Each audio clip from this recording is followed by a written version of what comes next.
Good evening. Hello. How are you? Practically perfect in every way. Mary Poppins reference. Nice. Save maybe a lack of enthusiasm. I'm terrific. How are you? I'm wearing my Winnie the Pooh shirt. I have to be good. There we go. So does that mean you have to go sit out in the Pooglet mobile for this? Oh, and David, I have my Daughters of Z book out. Oh, there we go. You what? The Daughters of like there were these 5 daughters in the book of, I think it's in Numbers. Numbers. Yeah. Who ended up inheriting property, which was kind of against the rules, but their dad had died and they had no brothers. So Moses made an exception for them and then wrote that exception into the law, which was cool. And we can't figure out how to pronounce their last name, so we're just calling them the Daughters of Z. Yeah, it's so much easier than Zelophehad. I should probably look that up. I have a pronunciation dictionary upstairs. Yeah, it's either Zelophehad or it's Zelophehad, and I always forget. Because there's a P in one spot and a PH in the other, and you're just like, okay, I give up. It's the Daughters of Z. I used to ask Al, and I'd have to read funny names, and he'd say, nobody else knows either, so don't worry about it. This is true. Although it drove me nuts. I'd heard enough, like, old films talk about Caiaphas, the high priest, so that when, like, people would say Caiaphas, it would mess with my head. It is Zelophehad. Okay, now I know. Bless you. Yes. I might be able to remember it if there's a loaf in the middle of it. There you go. Like we're baking bread or something. I don't know. It's probably not that important. So quick fun fact, today is Peter Wernick's 75th birthday. He's a very famous banjo player, banjo method book person. And he was on During Banjo Live while I was eating dinner, reflecting on things. And he made this comment that I sent off to some music educator friends, which was, if instead of buying violins, cellos, and saxophones, schools spent about the same amount of money on banjos, then all of their students could probably be playing and singing This Land Is Your Land in about a month, because A, fretted instruments are easier to learn on, and B, you can't sing and play a saxophone at the same time. Well, there you go. There you go. Just saying.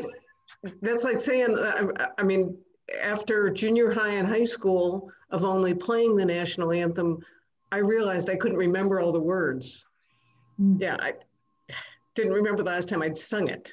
But I know the horn part. Da, da, da, da, da. Yeah. I thought I could. You knew the horn part at one point. Now, my kid would be much happier playing an electric guitar than playing a cello, but that ain't one of the options. So he keeps asking, why can't I just play the instrument I like? And I'm like, no. how it goes, dude. If you want to like do something, you know, I'm like, just Public school sing. public school is supposed to make you miserable. Right. Well, that's why we plus I give keep songs telling to- him if he doesn't want to rehearse, he should join choir. And I mean, I say that as a singer, but I'm like, Yeah. okay, that's where they put all the kids that didn't want to actually practice. That's what I heard. This is why you get a song flute. That was my mother's big thing when she helped out the public schools. She switched them to recorder because she said the song flute is not a real instrument. Well, actually, the guy who owns Educators Music in Lakewood, his father created a flutophone that actually sounds good and is in tune. You mean is the that white what a one with the song red flute is? trim, huh? I didn't know what a song flute was. I'm like, Yeah, it's a flutophone. flutophone. Yeah. It's a made up instrument for education. Yeah. Kind of a recordery kind of thing. Similar to a recorder, but not a real instrument. Okay, fair enough. Although, like, where are our participants? It's like, wow. Well, you know, I'm betting that they all come sailing in at 7. Yes, we may have to build in a little meet and greet time so that we start. No, I was already planning. That's why I log in early, is for the meet and greet time. Mm-hmm. Are you serving cocktails? Yeah. We are both at the church. Shall I have one for you? Go, please. Two-fisted. What? This is Jen's. This is David's. There we go. I like it. I'll just introduce you to one of our beloved members of First Church. Now, my non-instrument instrument is the auto harp. Oh, well, you could get in trouble with that because that's. I know some people think that's a folk instrument. Tell that to Mother Mabel and the Carter family. They'd probably string you up. Oh, I know, but you know, we had one in Vermilion, and they kept like wondering why I wouldn't play it, and I'm like, because it hasn't been tuned in 15, possibly 35 years, and I don't know how to tune one of these, so don't know. I'd always seen people using it when I was a kid on their laps, but I saw somebody doing it up like this. Oh yeah, you can do it up. Stuff. Hey, Steve. Hello. Hi, everybody. Hey. How are you? Jen, I haven't had a chance to say to you, but your sermon was excellent. Oh, thank you. Yeah. Yeah. It is good to have it done, I admit. But thank you for the compliment. And you want to do that every week, right? Yeah, I'm sure the good reverend there would say, sure, next week, how about the next 6 months? No, I want another chance to pick, I think it's great when you can pick challenging texts. So what else can I come up with other than Transfiguration? I don't know. Oh, why don't you just hand me Good Friday and go for it? Well, there you go. Yes, the Conways. Hello. Hello there to the Conways. How are you, Steve? Oh, we're hanging in there. Aren't we all? Yes. Still hunkered down after all these years. Still hunkered after all these years. Yep. Okay, we'll be leaving now.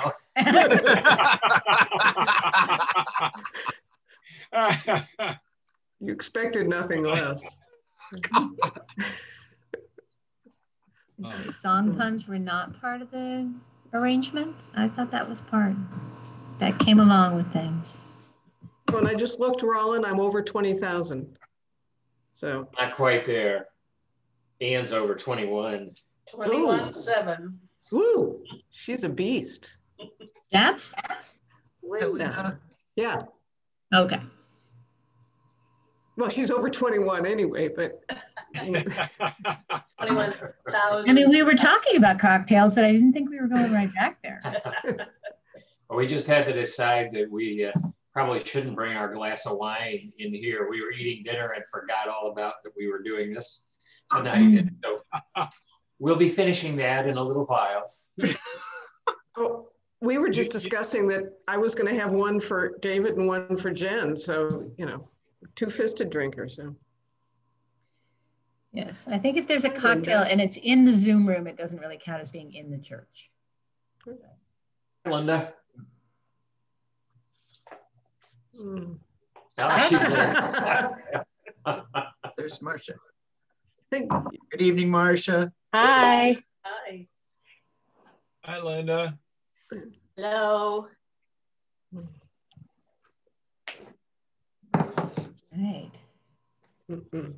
Nice Still to see waiting on a folks. couple folk. Yeah. Sunday morning, I see names. It's much better to see faces. Put everybody on a gallery view here. There you go. Have you gotten pretty good at keeping an eye on the chat while you're leading worship? That seems like that'd be really demanding. So I watch it a lot as we're gathering prayers, and I keep an eye on it at the very beginning as Tom's playing the prelude, because in case someone says, oh, well, as happened a week ago, the sounds terrible. But in the middle of the service, when things start happening, I sort of have to tune it out. Yeah.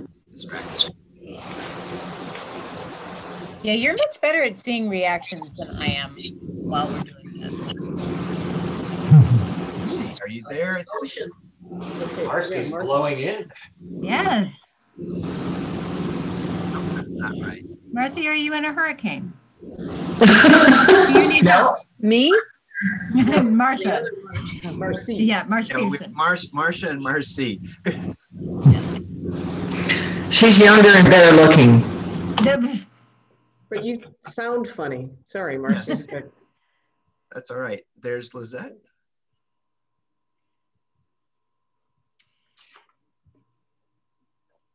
Well, I'm feeling like we have something akin to a quorum developing.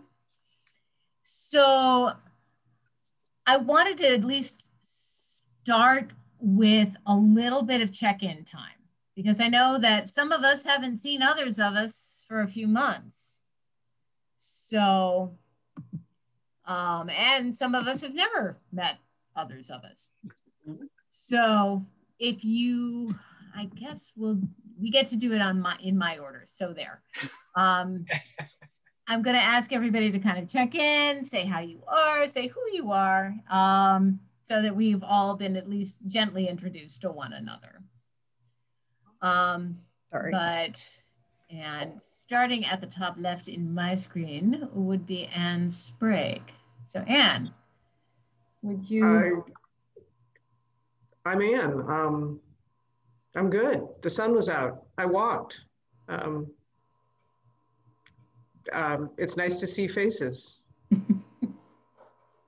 All right, there we go. Sorry. No, it's all good. Yeah. I think most of you know me. I'm Jen.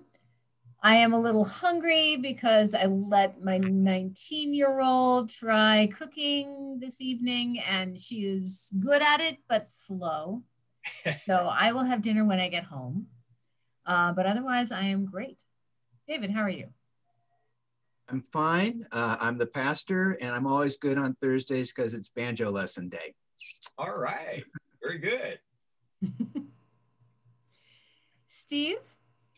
Well, I'm doing all right. I'm in a pod with my oldest daughter and her family and her in-laws. So when they're in town, we do a lot of babysitting. And of course, Oberlin's such a great walking town that my wife and I get out and walk almost every day. In fact, in the spring, when the weather was nice until it got really hot in the summer, I walked every single street and sidewalk in Oberlin. Oh my God. So that was my project. So. Marvelous. Rollin and Anne, how are you? We're good, enjoying the sunshine. We took a nice long walk with Anne Sprague today. It's nice to see some different faces and some faces that I don't know, and I look forward to getting to know you.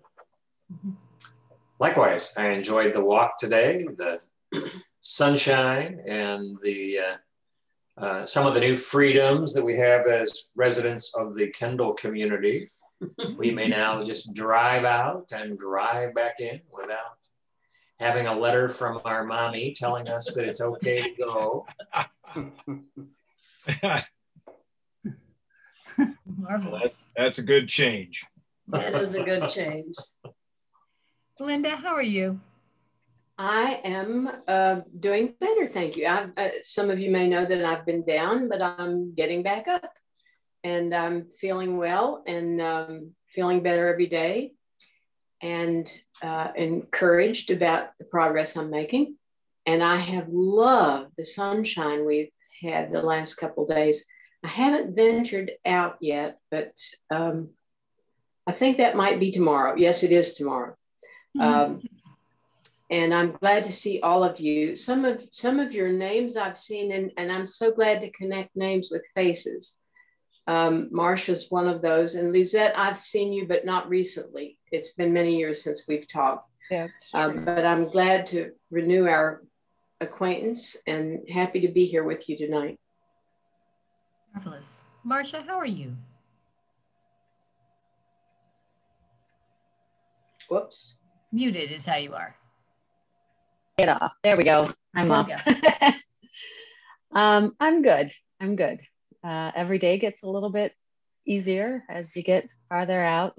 And I want to thank everybody. I did get some really wonderful cards and notes from people from the church, and they were really meaningful and important. So I want to thank everybody for that. So I'm doing well. You might not know it right now, but I think I'm doing great. And then when I talk about it, I still get emotional, but thankful for the community of people, both here and where my family is in Virginia. So thanks, everybody. It's nice to meet some of you, and at least through Zoom. So Right. Lisette, I know we're hearing more from you later, but for now, how are you? Right, I'm fine. I got out today in the sunshine and listened to classical music as I drove, and was able to pick up what I needed and get back home just fine. So I am in good shape at the moment, and recovered from a second dose of the COVID vaccine. So. Marvelous. Ralph, you are next on my board. Yeah, I had a great day. I went out and bought fertilizer and grass seed today. And while looking out on my patio, I saw our summertime yard critter, a little chipmunk that showed up earlier than usual this year. He's been sleeping underground, I know. And then I had Facebook hours with two of my grandkids that live in New York. So I'm feeling pretty good. Yeah. Marvelous. Marilyn, I don't think we've met. Nice to meet you. How are you? I'm fine. I live at Kendall, and so I think I'm very fortunate. Most of the people here, I think, feel they're fortunate to be here. Very caring community. And I do live in the apartment house. So unlike people in cottages, I can get out with a mask and stay 6 feet apart, but I can easily see other people, go down to the main part.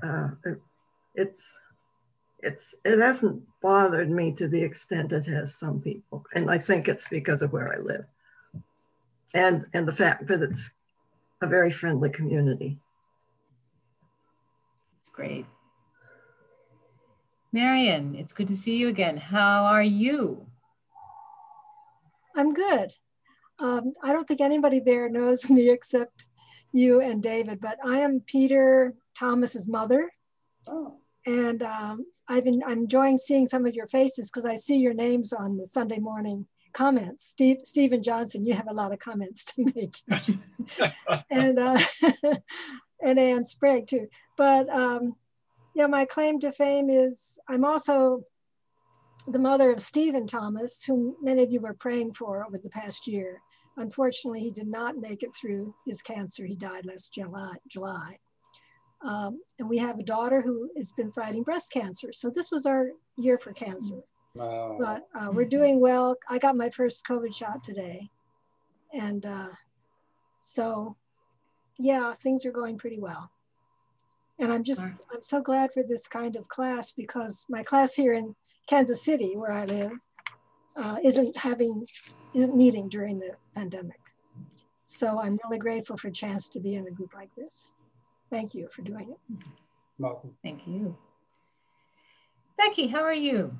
I'm doing well. I had a busier day than I anticipated when I woke up this morning, and they were all meaningful things.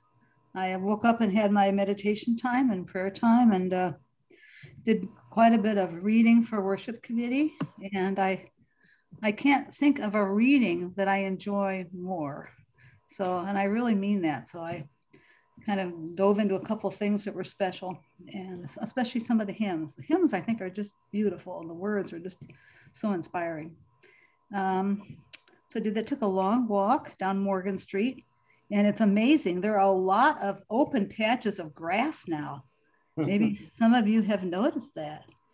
And I was just so encouraged when I saw that. I thought, well, good. Now the deer can eat a little bit. The raccoons can eat a little bit, hopefully away from our house, the raccoons. And we saw Chippy, our little pet chipmunk, came out today. And I briefly looked in on the kids. It was Ralph's turn this week, so I laid low on that, but I'll have a turn next week. Then cooked a good dinner and enjoyed that. And I'm also aware of seeing people I know and care about, and looking forward to knowing and caring about the rest of you. It's good to see your faces and to hear from you. I'll look forward to being with everybody. Wonderful. And Marcy, saving the best for last. How are you? Marcy Peterson? I've been told there you are. Okay. that the sound on this is not good. So I'll just say hello and turn it off. Okay. Maybe you can turn your volume down a little bit. That might help. That might help. I've done that. It didn't work. All right. Okay. Well, we are here because we're in the period of Lent, that 40 days that was set off as a time in the desert, a time in the wilderness. Those 40 days, that 40-day time period is meant to remind us of Jesus's 40 days in the desert, where Jesus fasted, prayed, and came out ready to begin his ministry. But the number 40 happens a bunch of times in the Bible. Perhaps the 40 reminds you of Noah's flood, where God swept the earth clean and decided to start over.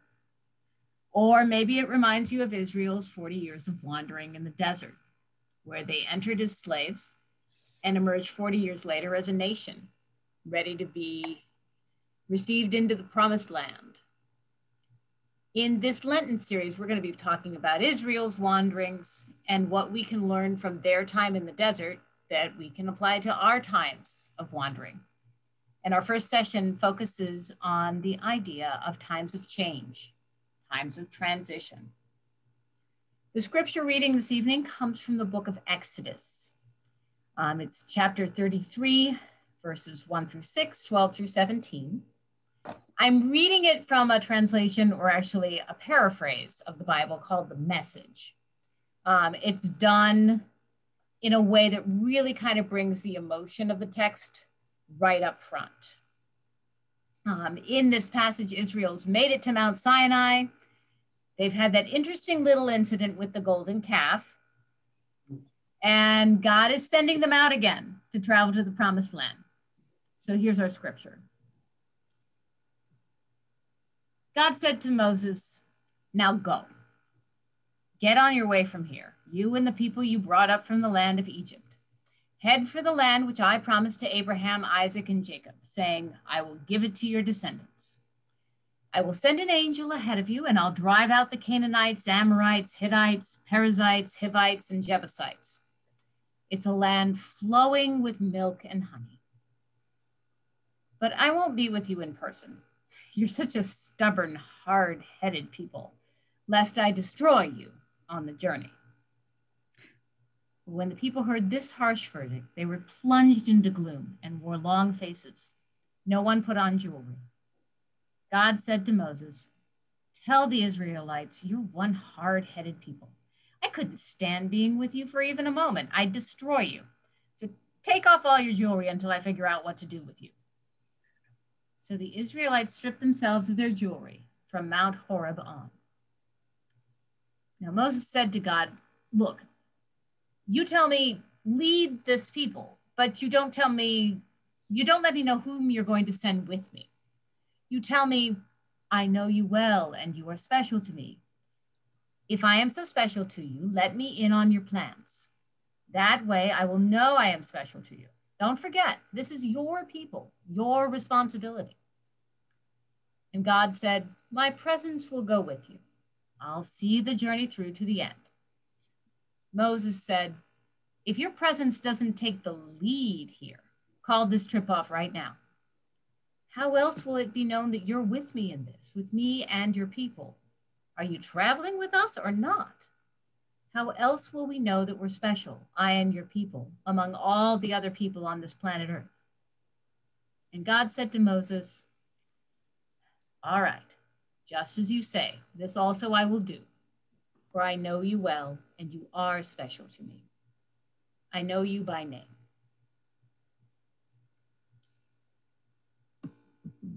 So I picked that passage because I wanted us to think about times of transition in our lives. There are times when we leave behind some old ideas of who we were, grow into new versions of ourselves. They can be joyful times, difficult times, sometimes both.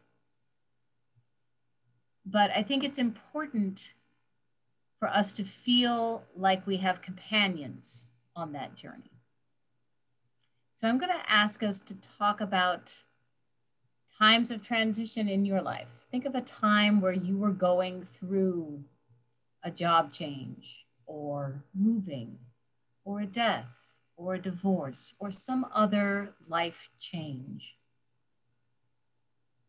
What were the challenges you were facing? What got you through those challenges? And how have you had the sense that God was with you as you went through a journey of transition?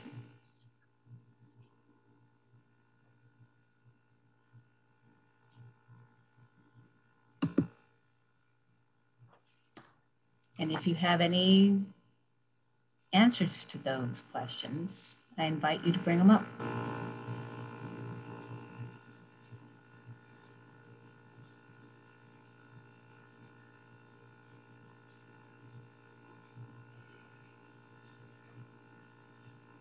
Well, I lost my mother recently.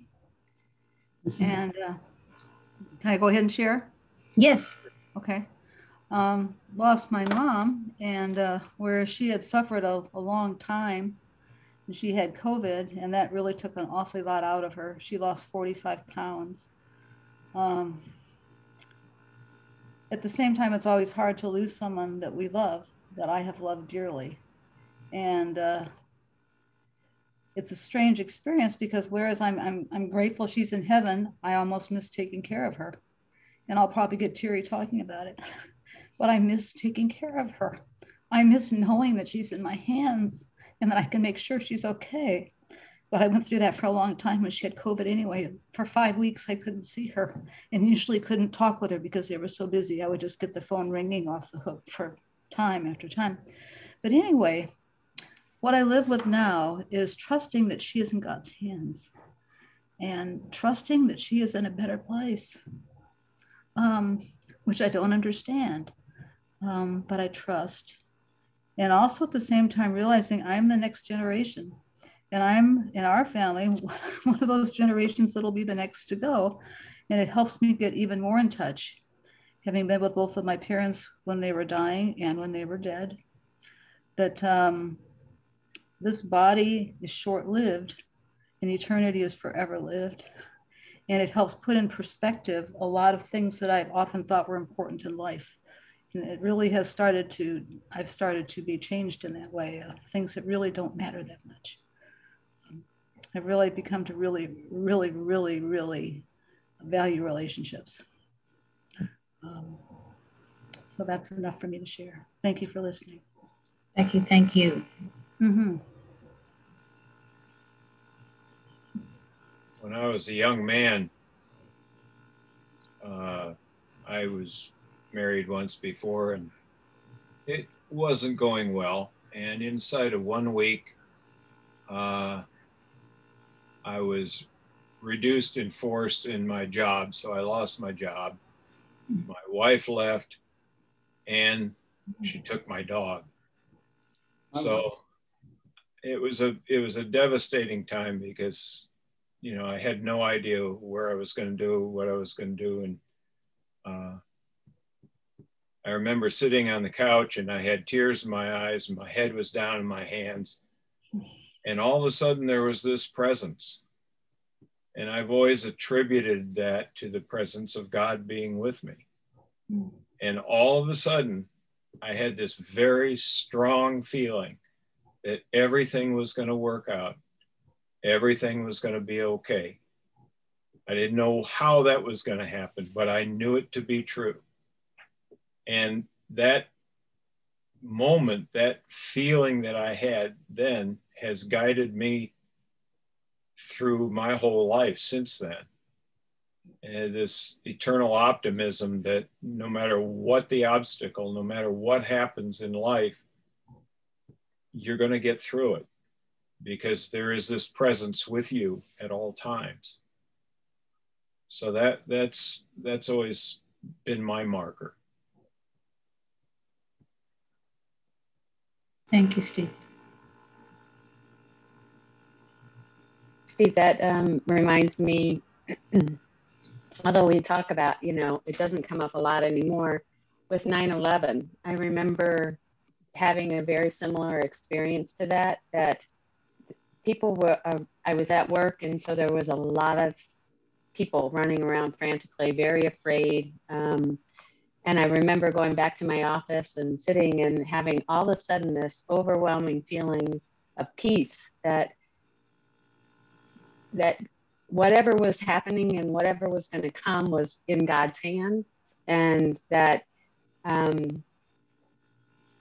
it was out of my hands or our hands, and that we just needed to trust. And that was, there was just an incredible calm at that point in time. And I remember, you know, some people coming into my office and commenting that, why wasn't I more fearful? And so I often remember that. And I've had that, you know, experience with a couple of other things in life since, but I often go back to that. And I have a magnet on my refrigerator that says, everything's going to be okay. And if it's in the end, everything's going to be okay in the end. And if it's not the end. So I often think of that magnet in situations like that. From the Best Exotic Marigold Hotel is where that quote comes from. Yeah. Great movie. I want to make sure that I read Marcy's comment since it's in the chat. She writes, I will answer here since my sound is so bad. I remember very well when, as a single mother, I brought my daughter to college. In the hour after I left her, I cried for a long time. I knew I had to make a transition and decided to visit my nephew, who was a senior at the University of Texas. It was an 1,800-mile journey, and I felt God's presence all the way, in the people I met, in the time with my nephew, and in safe return home, ready to meet new challenges. Nice. I'll share my wilderness time, the worst one. There's been more than one. The boys were off to college. Our daughter had basically run away. And I was volunteering at a place where people living with AIDS were living because they had been rejected by their families. So it was kind of a downtime. And I walked in one evening and there was a gentleman there trying to eat a spoonful of ice cream, and he's trouble getting the spoon to his mouth. He was so weak. And I just sat down at the table with him and said, how are you? And he said to me, he smiled slightly and said, how are you? And I was forced back in my chair by the power coming out of his mouth. And I realized this was Christ talking to me. and asking me how I was. What a moment. I was terrified, sort of, by the physicalness of it. I was thrown back against my chair, and this guy was so weak. It wasn't him, it was something else. So my whole idea of resurrection was thrown out the window. I didn't think resurrection was something that made any sense until I experienced Jesus' presence, and it had a physical effect on me. And so I thought maybe this is what the disciples experienced. Maybe it wasn't Jesus physically present, but his power was there. So I can go back to that moment at any time. It's a source of great peace and reassurance. So not so much God as a concept as Jesus as a person, meaning a great deal to me. Okay.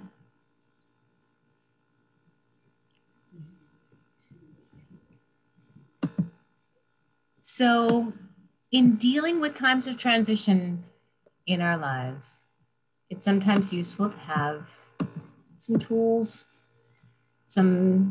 or someone to talk to, which is why I asked Lisette to come. I will give you Lisette's bio now, and we will transition to her lovely thoughts on this. She's been very helpful to me personally, and I can't thank her enough for that. Lisette Burwasser grew up in Oberlin and attended the Oberlin Public Schools. She graduated from Oberlin College in 1967. No fair doing the math. She worked in publishing for many years and made a late life career change to become a mental health counselor and graduated from Kent State in 2006. She currently works at Plum Creek Associates in Oberlin, and one of her specialties is life transitions. So Lisette, thank you for being here. Oh, you're welcome. I'm pleased to be with you all, and nice to see you again, Linda, and David. Life transitions, as you've already pointed out and know quite well, can be both positive and negative. In other words, we can have things happen which are wonderful, and they still are a time when we have to cope with things that are going on that are not what we're used to. There's always some uncertainty involved with transition. It's Moses's demand of God that, hey, let me in on your plans. Come on, I'm supposed to be leading this thing and I don't even know your plans? What's going on here? You know, I mean, that is the uncertainty being voiced right then and there by him. Think of the uncertainty of the people that he was leading. Think of what they were going through. Moses couldn't share God's plan because Moses didn't know it. So he was an uncertain person leading a group of people who were also uncertain. Really dicey situation to find yourself in. And stressful. And that's what transition is, even the really good stuff. When you marry the person that you found that you're going to be happy with forever, or at least for the next 20 years or whenever, that's a good transition, but it also requires a heck of a lot of change, an awful lot of work, and it's really, really important that you have your act together when you're doing this. So what do we do for the stress involved in transitions? Well, it's all the stuff that you've been hearing about, probably during the COVID crisis here.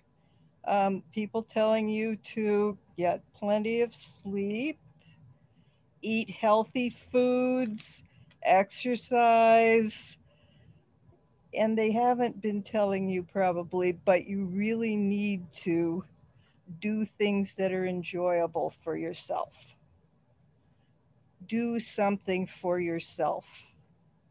It should be something that makes you happy, and that is something that you can actually do during this time.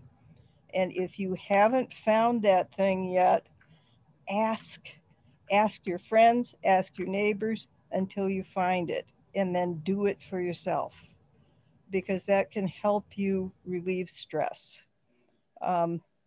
With people that I work with, when they come in with anxiety and depression, I often encourage them to do walking meditations or moving meditations, things like yoga and Tai Chi and Qigong, which can all be modified for older adults. So I'm not telling you about things you don't know, you cannot do. And those are actually very helpful for people to calm down, to relieve the stress hormones that build up, and also to be able to focus and center yourself a little bit if you're having trouble with that. So after we've taken care of the basics, after we've taken care of ourselves, which is what this is about, what do we do with this new experience that we're transitioning through?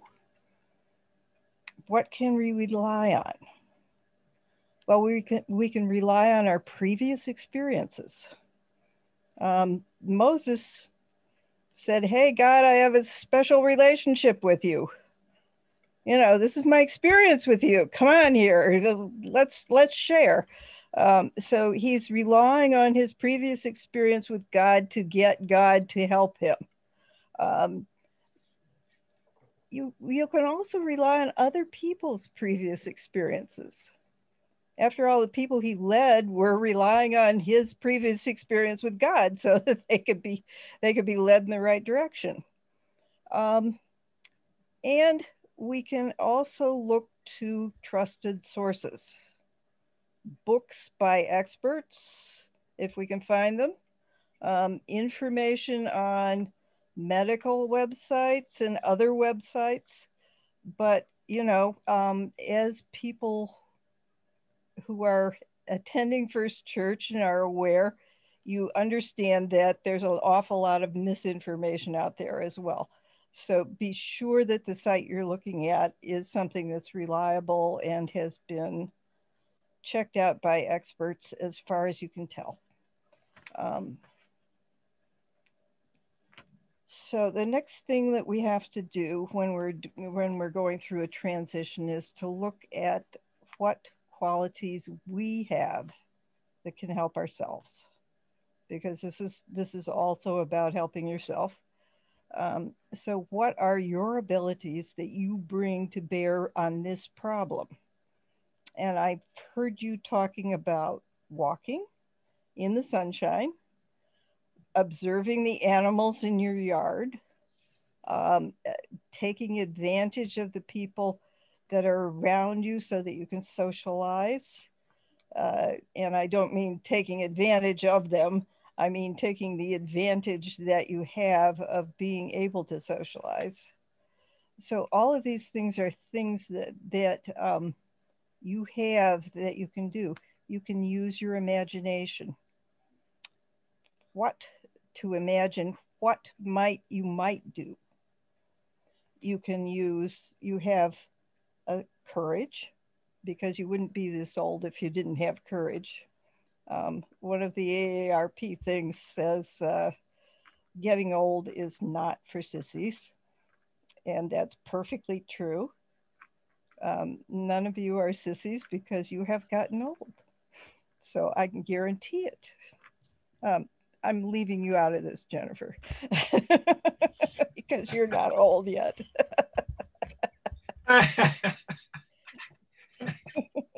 Sorry, Jen.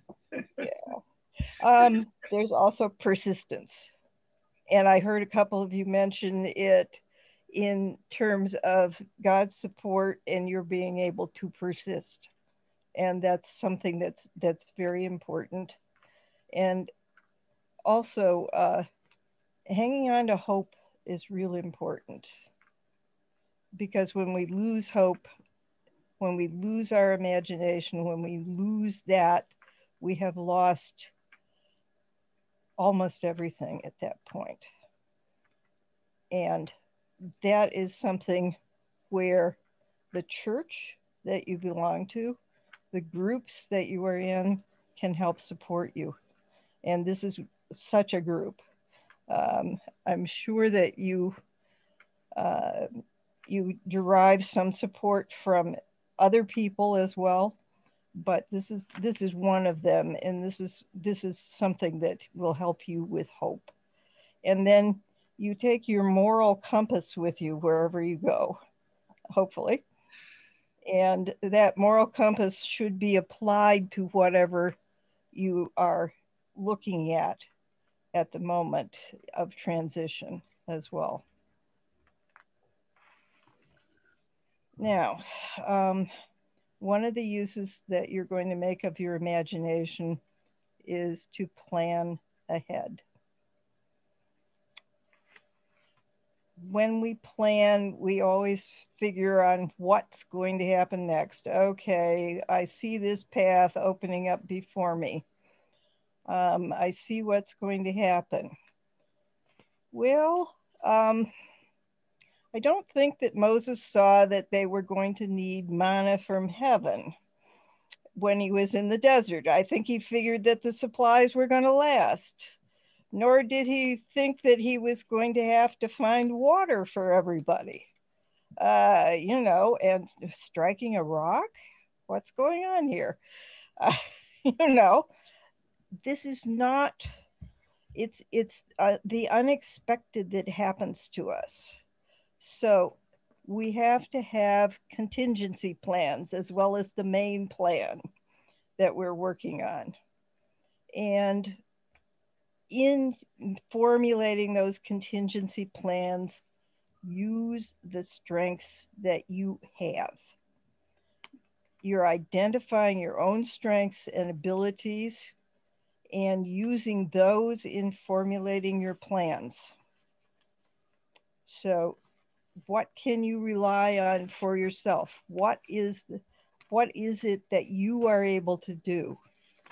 That's why you sort of went through the list of abilities that you have, is so that you can identify and pull on those pieces that you need in order to make things work for you. Share your plans with someone else, at least one someone else, preferably more than one someone else, and ask them for feedback. What am I missing? What would you do? Do you think this will work? Is this actually going to help? And revise your plan after you've heard from the feedback. You may think this person's really off the beam. I can't believe that this is ever going to happen to me. I don't care. This is not the way I can do things.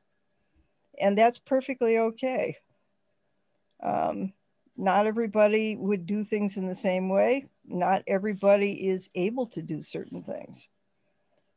But getting feedback from them is important to really, polishing your plan and seeing what's going to work and what won't for you. And that's the main thing. It's what works for you that you're going to be doing. And then expect the unexpected. They ran out of food. They ran out of water. These things happen. But they had to Moses had to reformulate. He had to go to God, presumably, and ask, hey, what do I do about this? Everybody's starving. Well, don't worry about it. I'll send something. And he did, at least in the story. So you expect the unexpected and be prepared to change your plans. Things happen. things happen that we cannot control. Things happen all the time that we cannot control, but even in our best laid plans, with our best predictions, things sometimes happen and they don't go the way we wish they would. So you have to be prepared to plan again if everything falls apart. And as Moses did, as you emphasized, bring some other people along, at least metaphorically, along on your journey. Share with them what's going on and what's not going on for you, and allow them to help you and buoy you up. So that's the general outline of what we do when we transition. And I'm going to ask you if you have questions.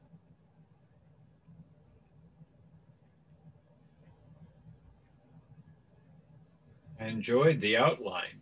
I mean, that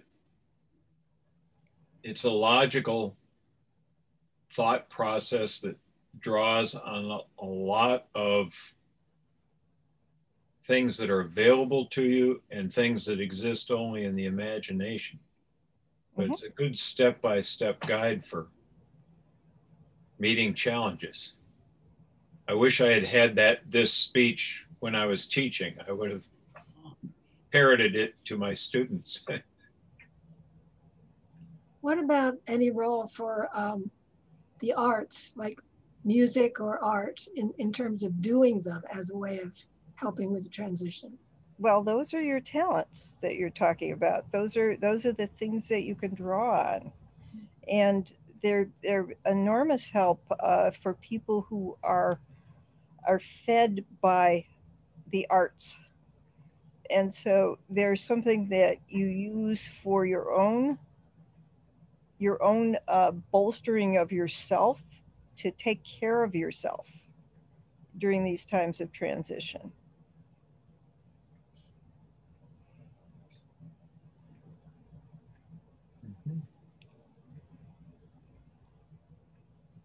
I encourage people who are artists and who are doing art to continue to do it, even when they're, not feeling so wonderful, because it helps them. It's a mode of expression, a self-expression, and it helps relieve stress and helps them understand what's going on for themselves. In fact, one of the therapies is art therapy. People use that with children, but I've used it with adults who have problems expressing themselves sometimes, or don't know how to express what they're feeling. And so I use that and have them draw, even if they say they can't draw, which many adults will do, because we had art teachers who were not very creative themselves. But I have them draw in, and I tell them I'm not an art critic. I just want to know what you're feeling or what it is that you're trying to express. It's amazing how many arts groups, performers have found ways to keep performing, even just live streaming concerts. I'm sure they're doing it for self-preservation. Yes, they are. Yes, very much so. It's their expression of where they are in this crisis, in the COVID crisis. That I think your point is well taken about not worrying about how wonderful or beautiful it is. As a rank amateur musician, that is a major outlet for me when I'm not feeling well. And it's probably not the most beautiful music in the world, but it's the act of being in the music that creates the healing. Mm-hmm.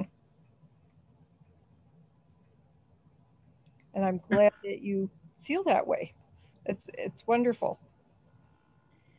For me, as someone who does theater, I find that it serves as two things. both as an artistic outlet and also as a built-in support group.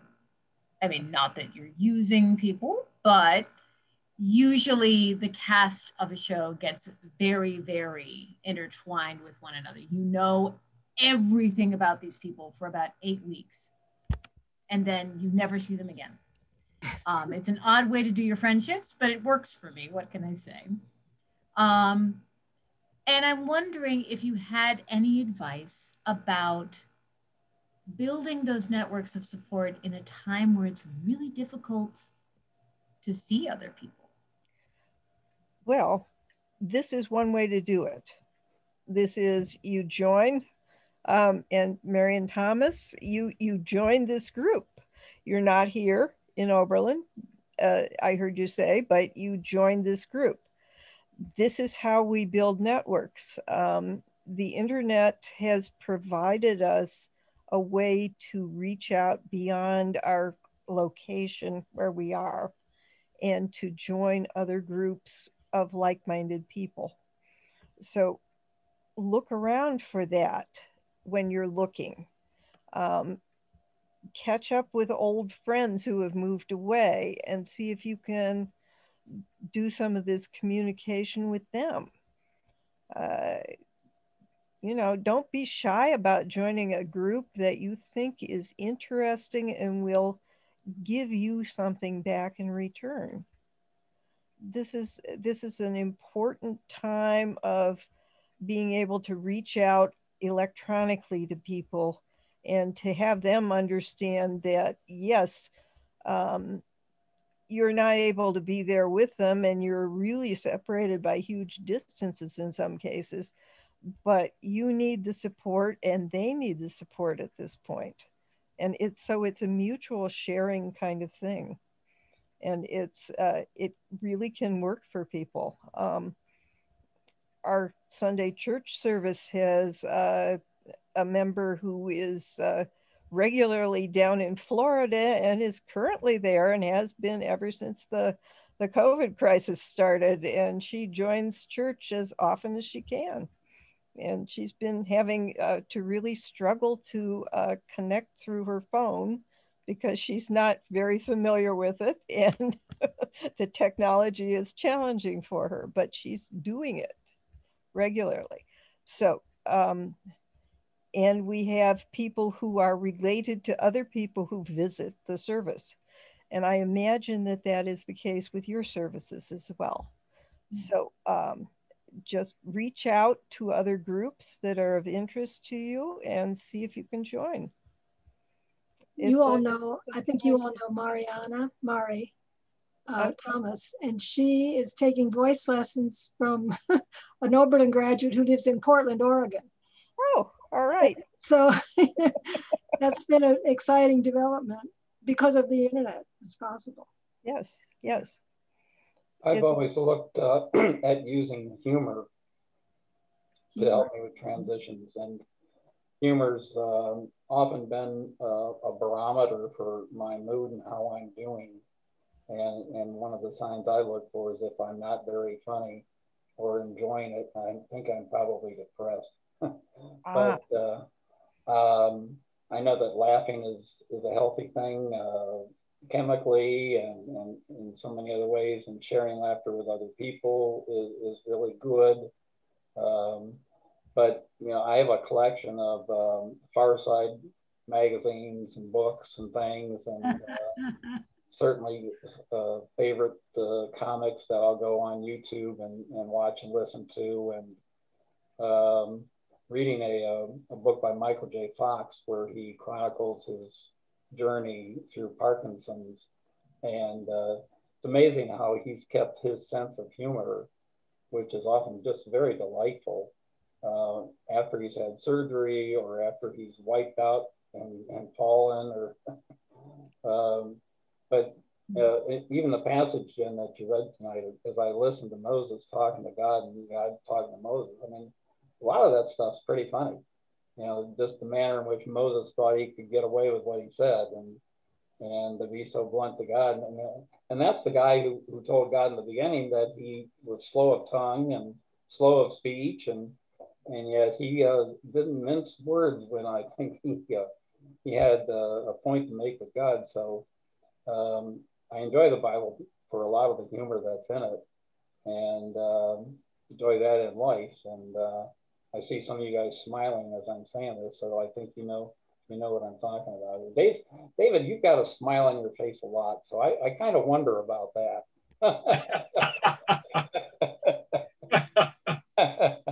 Well, wasn't Jesus good at punning?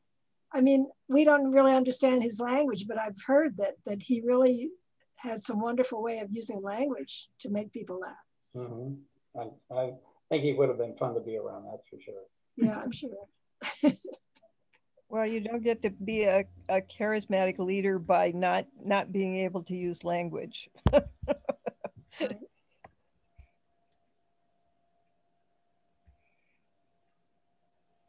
I have a friend who's in a lock-in residence, and she can't get out. And we call each other about once a week. We save up humorous things we find, and we just try to get each other to laugh. So I agree with you. Yes, and humor is a way of coping. It often is. Comedians use it in coping with their own problems as well. So it not only can make us laugh even if we aren't feeling humorous, but it's a benefit to them when they're telling jokes as well. I have a good friend who lives in Massachusetts, and one way she is managing the COVID virus is to get more pets. So she's already got 2 dogs, and she just got 2 half-grown cats. And so she tells me about the antics of the dogs and the cats, and it is so fun to listen to Pat tell me these stories. So that's a fun time we have. Are they fighting or are they not? Oh, they're playing. And okay. One of the dogs, though, is blind, so the cats like to sneak up on the dog and whack the dog in the nose. But the dog has a wonderful sense of smell, so the dog is starting to pick up their scent and stands up and looks at them, and then they run. So the dog is getting a little more power in the relationship. So it'll be fun to hear what happens next time, how they're working this out together. They will work it out too. They develop a hierarchy, and that's it. Often the cats come out on top, surprisingly. What was that? Often the cats come out on top. I remember that. Surprisingly. You would think the dogs would rule because they're larger, but it doesn't work out that way. Yeah.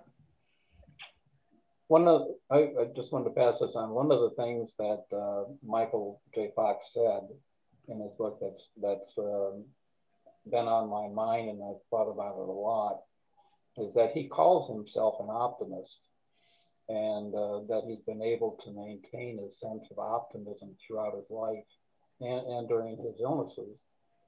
And he very poignantly said at the end of one of his chapters that he finds that optimism is sustainable with gratitude. And if I'm thinking about how to get through transitions, it's easy to give up being grateful when you think so many things bad are happening. But with him, as he maintained his sense of gratitude, he found that he could also maintain his sense of optimism. Yes. I always like the one about the parachute. It took a pessimist to invent the parachute, and it took an optimist to try it out. Definitely. Especially the first time. Yeah. Well, it's the optimist who fell out of a 10-story building, and people on each floor, as he went by on his way down, he said, well, so far so good. Yeah.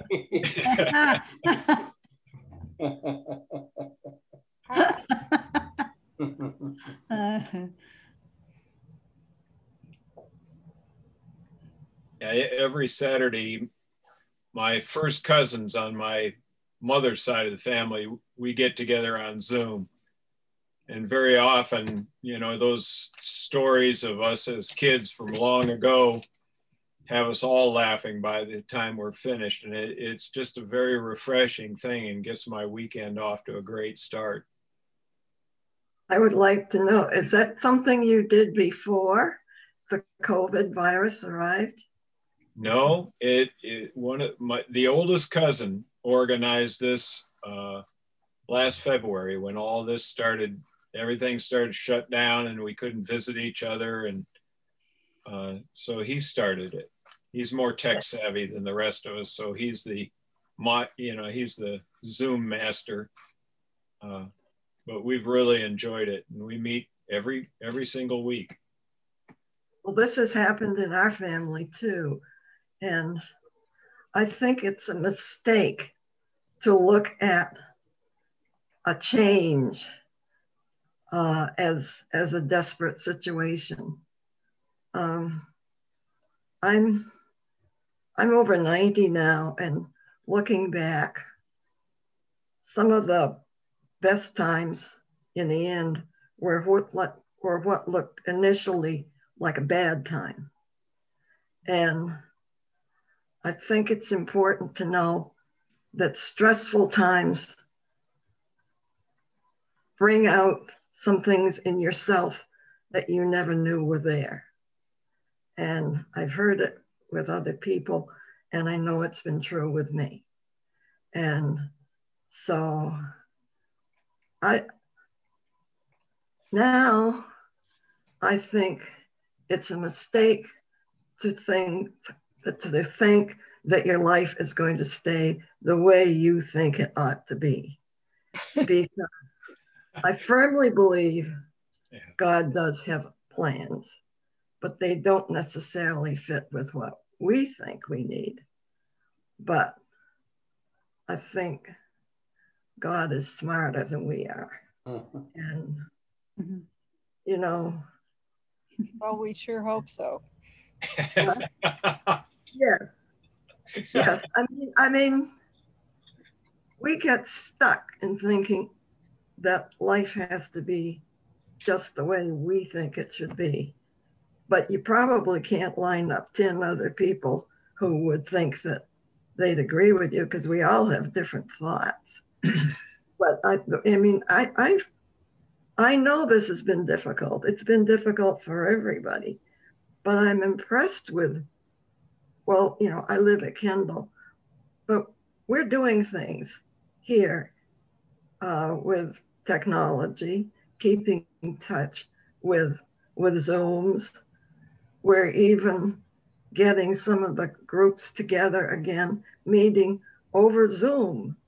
And we've found, instead of having play readings where we go in the auditorium and see it, we're doing play readings, much as you have done some of the services, with people in their own homes, but doing it. And it's amazing how with technology they can put it together. And schools, some people who can't go to school anyhow because of illness of some kind now are getting schooling because suddenly we've learned how to do schooling with technology. So maybe it's bad with some things, but we really need to look at the positive and see how it does add up. I grew up in the Great Depression in a boom town that had turned into a depression town. And I have a cousin who was exactly my age. And we look back, and of course we were kids, but what we remember is not the fact that there was deprivation, and there certainly was. However, people did find ways to keep going, and they really used a lot of creativity. So I think we need to try to see that this isn't all bad. I mean, look at the speed with which they've developed some of these vaccines, because they had done some research before. We need to look at both sides. I appreciate your wisdom, Marilyn. Thank you. And one thing that I really like, because, you know, there are a lot of people here at Kendall who are members of the First Church, or who can't get to the church where they went to before they came here. Because people have come to Kendall from all over this country and some other countries. And I've been here for almost 5 years. And I kept saying, you know, it would be nice if we could have a program where people who can't get to church could have a church service. Yay, we've had it. And I'll tell you, we have people here who have been listening, and I noticed that your numbers have risen. Who knew? And your money is staying stable, evidently. So I think you discovered something that maybe wasn't clear before, but you are having people turning in, and I watch on TV, a lot of people do. My neighbors do. They're there, and they've gone to some other churches, so who knew? And I keep saying to David and Jen and Tom, it's really good. It's helping a lot of people. So you've discovered something. Thanks, Marilyn. I was talking with a colleague earlier this afternoon, and we were both discussing about, we wouldn't wish the whole COVID mess on anybody, but it has pushed many churches, ours and this colleague's church, to using technology in ways that we would not have done if we hadn't been forced into it. I mean, that's just the honest truth. Yeah. And that we will continue from here on out. They will not go away at the end of this. We will figure out what hybrid worship looks like. But thanks, Marilyn. I appreciate your wisdom and your comments. Thank you. Mm-hmm. And I don't think people will stay home instead of going to church to watch. Once they can get together, they'll be so happy to be together that they'll come. One thought on the concept of gratitude. I am the world's most horrible journaler. Okay, maybe not the absolute worst, but I'm awful. And the only kind of journal I've ever been able to keep on a regular basis has been like the 3 things gratitude journal. Like, and literally like 3 sentences of this was cool. This other thing was cool. I was really grateful for this thing. That's all I can handle. But it is, when I do it, I'm in a much better place. I will also share something that my mother told me about a month ago, more or less, when, don't start a job in the middle of a pandemic if you can avoid it. That is the only advice I have. And, if you could manage to not get divorced at the same time, that would be awesome. But so it's been a little bit of you could say I've had a time of transition. And my mother, when like something else got piled on, was like, Jen, you are going to be so strong at the end of this. You're going to be so resilient. And I'm like, well, from your lips to God's ears, may it be so. But I think there is that element that this time of transition can be a time where we find new strength, where we find new purpose. And I hope that we are all able to do that. It is after 8. I don't want to cut anybody off who wanted to say something. So let me just check in and see if there was somebody else who wanted to wrap it all up with a bow. I wasn't going to wrap it up with a bow, but I was going to hike on to the the gratitude piece and say that you can all make your own list of things you are grateful for at any time and post it where you can see it and review it and add to it or subtract from it. Goodness. Hopefully not, but these things happen. Life happens. So if you're having problems and feeling depressed, try the gratitude list and see if that helps.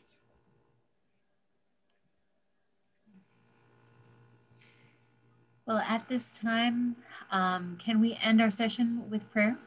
Will you pray with me? Dear God, we don't always welcome our times of transition,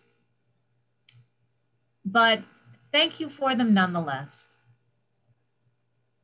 Help us to find the beautiful things in the wilderness. And help us to know that you are with us every step of the way. In Jesus' name we pray. Amen. Amen. All right. Thank you all for coming. Thank you, one and all. And thank you for inviting me and allowing me in. Thanks for Lisette, thank you for speaking. That was wonderful. Thank you, everybody. Night, everybody. Night, everybody. Good night. Good night.